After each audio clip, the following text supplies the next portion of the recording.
Q News. Illinois is the only state that is moving ahead with a law that limits banks from charging interchange fees on tax and tip revenues, but the law was officially challenged in court Wednesday. A group of organizations, including the Illinois Bankers Association, asked a federal judge for an injunction blocking the Interchange Fee Prohibition Act from taking effect next year. Governor J.B. Pritzker has said the act was the best outcome for Illinois retailers, who will also be capped in the discount they get for collecting and remitting sales taxes. The Illinois Retail Merchants Association said the law would provide tangible relief to Illinois workers, families and businesses by limiting the fees financial institutions can charge on transactions.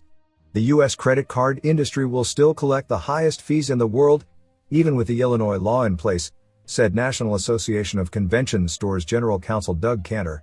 There is no justification for slowing the Illinois law from taking effect. On Wednesday, attorney Charlotte Taylor with the firm Jones Day argued that banks have a right to charge fees. They are providing the card holder with a service. They're going out and marketing their cards to card holders. They're taking on the liability of credit cards, and the state of Illinois is saying that for every 10 cents for every dollar you aren't going to get paid for that, which I think is extreme interference, said Taylor.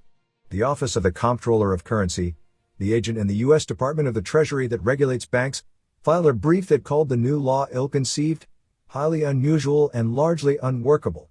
The Center for Legal Action for the American Free Enterprise Chamber of Commerce also filed an amicus brief. The brief laid out ways Illinois law would upend the principles of the National Bank Act of 1863, passed during the Civil War and designed to bring uniformity to the banking system. The Electronic Payments Coalition said the Illinois law is an example of troubling self-dealing by a state government. The law is set to take effect July 1, 2025, unless a court steps in and blocks the implementation of the legislation.